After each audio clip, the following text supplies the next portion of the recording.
नमस्कार भक्तों। आज हम आपको सुनाने जा रहे हैं माघ मास की अत्यंत पुण्यदायी षटतिला एकादशी व्रत कथा। यह कथा न केवल पापों का नाश करती है, बल्कि जीवन से दरिद्रता दूर कर भगवान विष्णु की कृपा प्रदान करती है। प्राचीन काल की बात है। एक नगर में एक अत्यंत धार्मिक ब्राह्मणी निवास करती थी। वह नियमित रूप से व्रत, उपवास और पूजा पाठ करती थी। हर एकादशी का व्रत वह पूरे नियम और श्रद्धा से करती थी।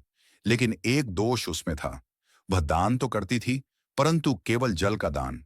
वह कभी अन्न, वस्त्र या धन का दान नहीं करती थी। भगवान विष्णु ने उसकी परीक्षा लेने का निश्चय किया। वे एक दिन भिखारी का रूप धारण कर उस ब्राह्मणी के द्वार पर पहुंचे।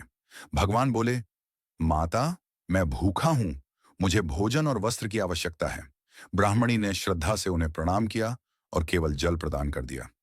भगवान विष्णु बिना कुछ कहे वहां से चले गए। कुछ समय बाद उस ब्राह्मणी का देहांत हो गया।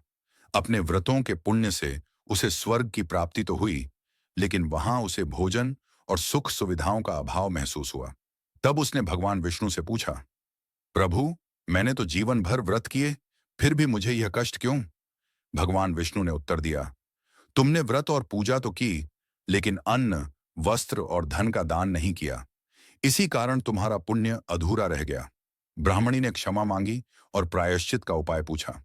भगवान विष्णु ने कहा, माघ मास के कृष्ण पक्ष की षट तिला एकादशी का व्रत करो।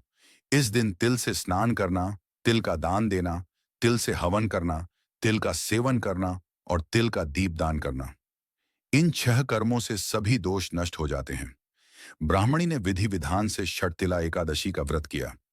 इस व्रत के प्रभाव से उसके सभी पाप नष्ट हो गए और उसे स्वर्ग में पूर्ण सुख प्राप्त हुआ। जो भी भक्त श्रद्धा और विश्वास से षट तिला एकादशी का व्रत करता है, उसके जीवन से गरीबी, कष्ट और नकारात्मकता दूर हो जाती है।